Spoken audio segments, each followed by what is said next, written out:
First of all, Troy, thanks for doing this. Yeah. Obviously, this is something that you have been working on for a while. It's been out for a couple years in Texas. Kind of tell us where this came from. Well, it really started, I've always liked beer. I worked at a distributorship here in Tulsa back when I was 19 years old. Done a lot with the beer industry over the years. And, it was around the COVID time that, I've always taken care of myself and kept myself in shape.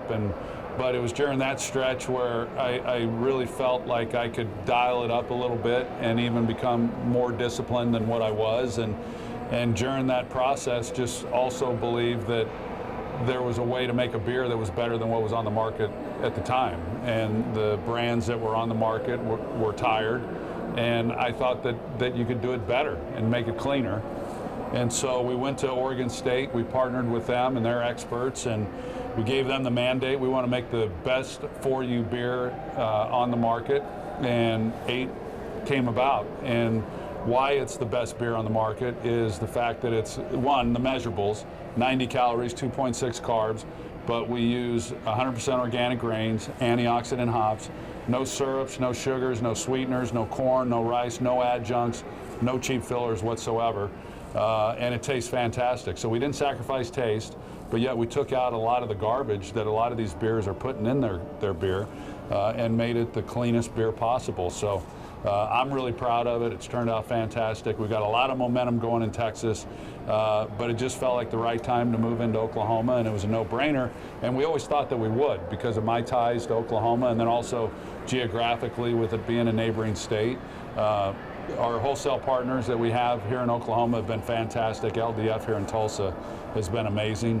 And so we're launching right now, and we can feel the buzz about it, so we're excited. What's that process like when, you obviously have to sign off on what's going out there? Yeah. Is there a lot of sampling? Yeah. What is that like? A lot of sampling. Ruchi, one of my partners, we've got a couple of other partners as well. We were all in different parts of the country. They would send out the various samples, and we'd sit around on Zoom, and they had them labeled, and we'd taste them, and then they'd send another 6 bottles, after we made some changes to it. And we went through quite a few samples and recipes before we landed on this, and everybody agreed on it, and couldn't be happier with the way it turned out.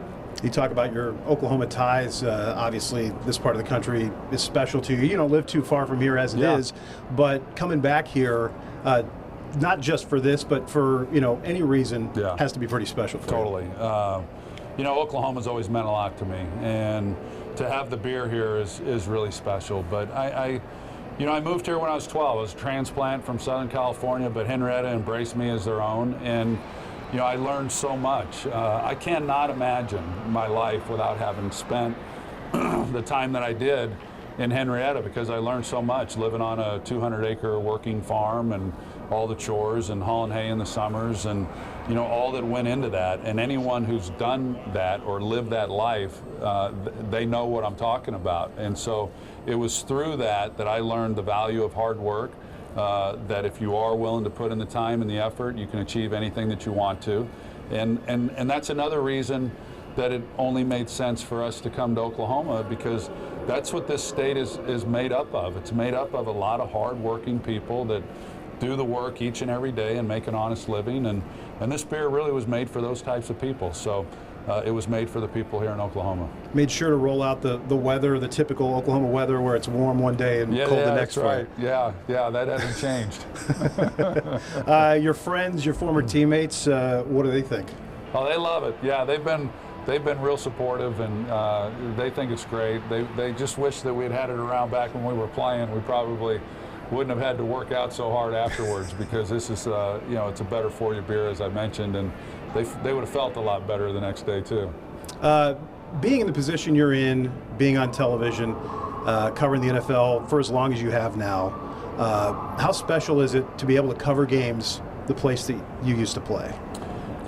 Yeah, it's great. I mean, for me to be able to do what I've been doing and do it as long as I've been doing, I'm really fortunate to have been able to move into this career and continue to make a nice living doing it, and then cover the sport that I love and watch some of these great players that are so talented. I mean, the sport's in great hands, and each and every week when I go out and watch these guys play. It's fantastic.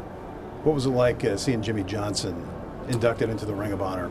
It was special because I always knew it would happen. We all knew that it would happen at some point. We just hoped it would happen while he was alive to see it, and that Jerry would be around to hug him in the 50-yard line and welcome him in. And so when he went into the Pro Football Hall of Fame, I thought maybe the Ring of Honor was not going to mean as much to him, or he wouldn't care if he wasn't in it. And it was the total opposite. I think he wanted in it even more. And as special as the Pro Football Hall of Fame was to him, I think the Ring of Honor meant more. And you could see it that night when he went in. So for someone that meant so much to me and my teammates and those teams of the 90s, it was fitting that he went in and that we were all there to see it happen.